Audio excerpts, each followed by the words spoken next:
राधे राधे। आज की कहानी है राजा और दो बाज की। तो चलिए कहानी शुरू करते हैं। एक राजा थे।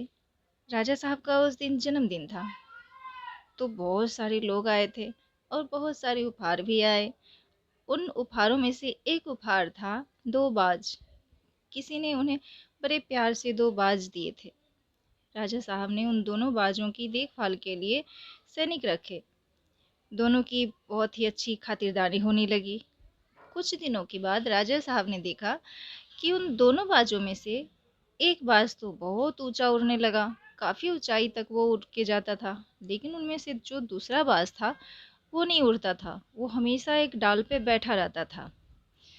फिर राजा जी ने सोचा कि इसे उड़ाने के लिए कुछ किया जाए। फिर उन्होंने कुछ जो पक्षी विद्वान होते हैं उन्हें बुलाया गया। तो उन लोगों ने कोशिश की कि बाज उड़े, पर बाज नहीं उड़ा। उनकी कितनी भी कोशिश करने के बाद भी बाज वहीं बैठा रहा डाल पे। फिर वो सभी थक हार के सारे विद्वान चले गए, राजा जी से माफ़ी मांगे और वो चले गए। फिर राजा साहब सोचे अब क्या करें। फिर उन्होंने एक किसान को बुलाया।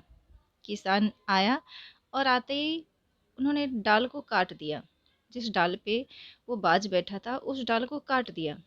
डाल कटते ही वो बाज उड़ गया, वो उड़ने लगा। ये देख के राजा जी खुश हो गए। सीख सीख ये है हम सभी के लिए कि जब तक हम सभी लोग अपने कंफर्ट जोन में रहते हैं तब तक हम ऊंचाई नहीं छू सकते। इसीलिए हम सभी को अपने कंफर्ट जोन से निकलना होगा, आलस छोड़ना होगा। उस आलस की जो डाल है उस डाल को काटना होगा, तभी हम ऊंचा उड़ सकते हैं। चाहे हम किसी भी क्षेत्र में हों, किसी भी क्षेत्र में भी हमें आलस को छोड़ना पड़ेगा, तभी हम आगे बढ़ पाएंगे।